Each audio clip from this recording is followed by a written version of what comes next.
যখন আপনি কোনো প্রোডাক্ট বিক্রি করতে যাবেন, তখন যদি আপনার প্রোডাক্ট বেশি মানুষের কাছে না পৌঁছায়, তাহলে আপনি সেল করতে পারবেন না।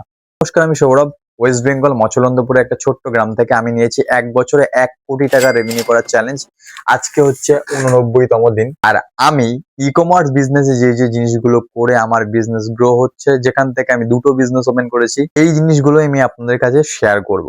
প্রথমত, যখন আপনি কোনো প্রোডাক্ট সেল করতে চাইবেন, প্রোডাক্টের সঠিক কনজিউমারের কাছে আপনার প্রোডাক্ট কি পৌঁছাচ্ছে?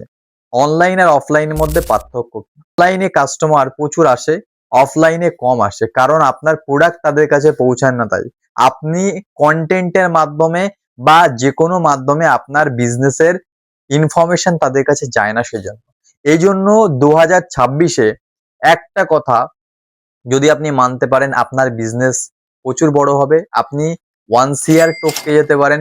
সেটা হচ্ছে আপনাকে একটা কন্টেন্ট ক্রিয়েটার হতে হবে। আপনার বিজনেসের প্রত্যেকটা কন্টেন্ট আপনাকে আপলোড করতে হবে, যেখান থেকে কিন্তু আপনার অর্ডার আসবে। আমি কিন্তু এমন কেউ না যে ফেক ইনফরমেশন দেয়।